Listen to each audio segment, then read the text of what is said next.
ইসলামী ছাত্র শিবিরকে নিষিদ্ধ করা হয়েছিল, কিন্তু আমরা দেখেছি ইসলামী ছাত্র শিবিরকে নিষিদ্ধ করার 4 দিনের মাথায় বাংলাদেশের ছাত্র সমাজ, আবমর তৌহিদি জনতা, আবমর শ্রমিক জনতা শেখ হাসিনাকে এবং তাদের দলকে বাংলাদেশ থেকে চিরতরে নিষিদ্ধ করে দিয়েছে।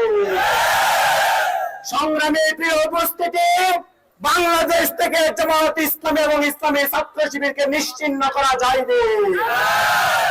যারা আজকে দিবা স্বপ্ন দেখছেন, নতুন করে ইসলামী ছাত্র শিবিরের জন্য ষড়যন্ত্র করছেন, তাদের বিষয়ে হুঁশিয়ারি উচ্চারণ করে দিতে চাই। ইসলামী ছাত্র শিবিরকে ইতিপূর্বে তোমাদের পূর্বসূরীরা নিশ্চিহ্ন করতে পারেনি, ভবিষ্যতে তোমরাও ইসলামী ছাত্র শিবিরকে নিশ্চিহ্ন করতে পারবে না।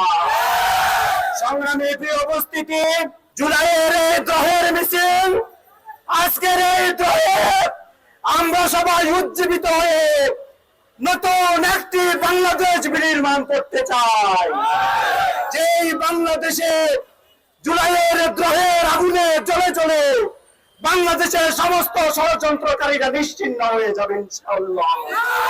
সংগ্রামী প্রিয় উপস্থিতি, আগামী দিনে ইসলামী ছাত্র শিবিরকে রুখে দেওয়ার জন্য যদি কোন ষড়যন্ত্র নতুন করে সৃষ্টি হয়, এদেশের ছাত্র সমাজকে সামনে নিয়ে, এদেশের ছাত্র সমাজকে সাথে নিয়ে সেই ষড়যন্ত্র আমরা রুখে দেব ইনশাআল্লাহ। যে উত্তাল সমুদ্র সব সময় শান্ত থাকার চেষ্টা করে, কিন্তু ইসলামী ছাত্র শিবিরের সামনে বাজার প্রাচীর হয়ে যদি কেউ দাঁড়াতে চায়, সেই উত্তাল সমুদ্র সমস্ত বাধাকে নিশ্চিহ্ন করে দেয়। আমরা শুধু এক আল্লাহকে ভয় করে, সেই এক আল্লাহকে ভয় করে জুলাইয়ের রাজপথে আমরা আমাদের জনশক্তিদেরকে নিয়ে নেমেছি।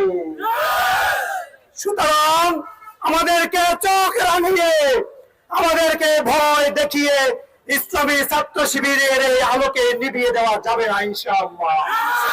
আজকের এই জুলাই দ্রোহে থেকে ইসলামী ছাত্র শিবির এই আহ্বান জানাচ্ছে, ইন্টারিম সরকার 2000 শহীদ আর 50,000 ভাই বোনের রক্তের বিনিময়ে গঠিত হয়েছে। এই জুলাই মাসের মধ্যে, 5ই আগস্টের মধ্যে জুলাই বিপ্লবের যে সনদ, সেই সনদ ঘোষণা করতে হবে।